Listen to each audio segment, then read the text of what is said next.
Assalamualaikum warahmatullahi wabarakatuh. Apa khabar semua? Baik, hari ini kita akan sambung pelajaran kita hari ini, iaitu subjek ibadat darjah 3, tajuk solat. Baik, perhatikan gambar ini. Okey, hari ini kita akan belajar berkaitan dengan syarat sah solat. Baik, syarat sah solat ada 6. Nampak tak nombor 6? Jadi ada syarat sah ni, ada syarat sah solat ada 6. Yang pertama iaitu suci. Suci daripada hadas. Orang yang hendak melakukan solat mestilah suci daripada hadas kecil dan besar. Sebelum ni kita dah belajar hadas kecil apa dia? Hadas kecil ini ialah contohnya buang air kecil, buang air besar, ataupun muntah, ataupun memegang kemaluan. Itu pun adalah antara hadas kecil. Manakala hadas besar pula ialah seperti contoh bagi perempuan keluar darah haid, bagi lelaki keluar air mani, ataupun suami isteri bersetubuh. Itu adalah contoh-contoh hadas besar. Jadi apabila kamu dalam keadaan hadas kecil dan ataupun hadas besar, ketika kamu hendak solat, kamu mestilah bersihkan dulu. Atau kalau hadas kecil, kamu hanya perlu berwuduk. Manakala kalau hadas besar, kamu kena mandi wajib, barulah terangkatnya hadas tersebut. Okey, nombor 2, suci daripada najis.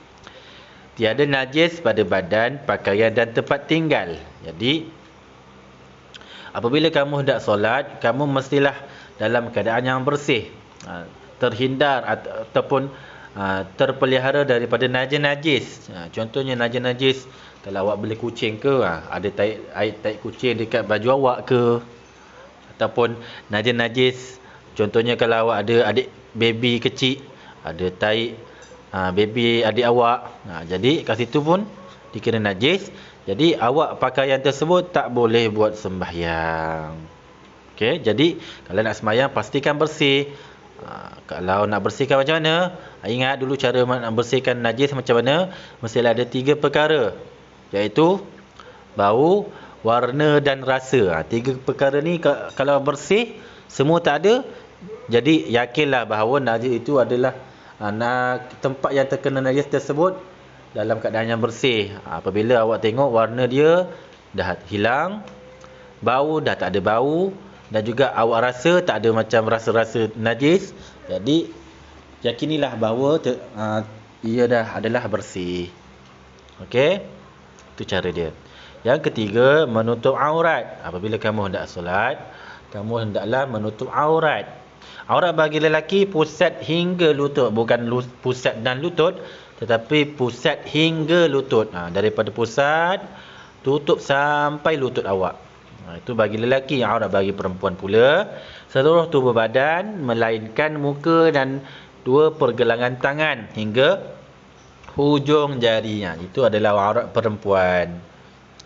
Tapak tangan aurat tak? Tapak tangan perempuan tidak aurat.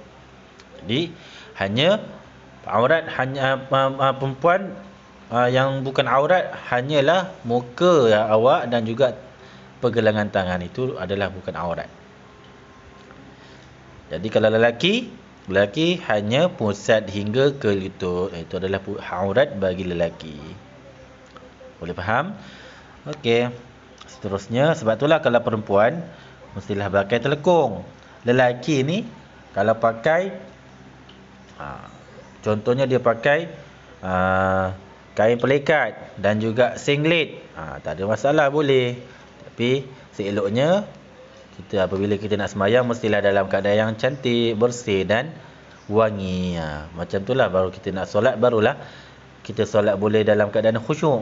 Kalau awak pakai kain pelikat aja, tak pakai baju, solat tetap sah, tetapi tak digalakkanlah ataupun tak cantiklah apabila kita nak solat. Kita nak menghadap Allah sembahyang pakai kain pelikat aja, tak, orang kata apa, tak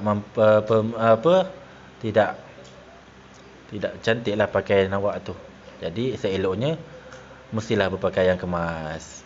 Okey, yang keempat, menghadap kiblat. Mestilah awak kena tahu solat ni mestilah menghadap kiblat. Itulah syarat-syarat sah. Kalau awak menghadap tempat lain, tidak sah. Ataupun awak solat, tiba-tiba awak tergalih, awak punya dada awak menghadap ke tempat lain selain daripada kiblat, terbatal solat awak. Itulah syarat sah ni. Bila awak tergalih saja daripada menghadap kiblat, solat awak tidak sah, terbatal. Yang kelima, masuk waktu. Apabila awak nak solat, mestilah masuknya waktu. Contohnya waktu zuhur, bila dah azan, awak barulah solat. Tak boleh belum azan, pukul 12 masih belum azan lagi, awak terus solat zuhur. Tak boleh, tak sah solat itu. Kita mestilah melakukan solat apabila berlakunya ataupun kedengaran azan, masuknya waktu, barulah kita dibenarkan untuk solat. Mengetahui telah masuk waktu solat terlebih dahulu dengan yakin atau ijtihad. Kalau dulu mungkin kalau tempat yang jauh tak dengar azan, jadi dia berijtihad, tengok keadaan matahari. Kalau dulu nak tengok masa, kita pacakkan tiang, nak tengok keadaan matahari tu macam mana. Ataupun kalau tak ada tiang, kita agak-agak keadaan macam ni macam mana. Kalau macam dah tengah hari, lepas tu dah tengah hari terik tu pukul 12, lepas tu kita tunggu sikit, lama sikit, agak-agak kemungkinan dah masuk waktu zuhur. Macam tu keadaan pada zaman dulu. Sekarang ni dah ada jam, tak ada alasan kita nak kata solat tu tak masuk lagi. Okey, yang keenam, yang terakhir, mengetahui kaifiah solat ataupun mengetahui kaedah solat. Apabila kita nak solat, kita mestilah tahu macam mana cara nak solat. Macam mana kita nak tahu solat ni macam mana? Kena diri ke, kena duduk, kena tahiyat akhir, tahiyat awal. Itu adalah kaedah solat. Sebab itulah kita kena belajar. Bila kita dah tahu solat, barulah kita boleh laksanakan solat. Macam awak nak naik basikal, mana boleh awak terus-terus naik, terus jalan? Tak boleh. Mestilah kita kena belajar nak naik sebelah dulu. Kalau dulu mula-mula awak kecil, awak nak naik basikal, ada roda 3 belakang. Lepas dah pandai sikit, dah pandai imbang, awak kayuh laju ni, awak boleh kayuh sikit. Bila dah lancar, dah laju awak kayuh, dah tak payah pakai roda. Macam itulah kita nak solat. Kita kena tahu kaedah macam mana nak solat, barulah kita boleh solat. Mengetahui rukun-rukun solat dan cara mengerjakannya. Itu adalah kaifiah solat. Okey, jadi ini adalah latihan untuk hari ini. Awak kena senaraikan syarat-syarat sah solat.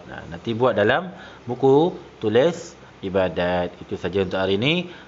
Sekian. Assalamualaikum warahmatullahi wabarakatuh.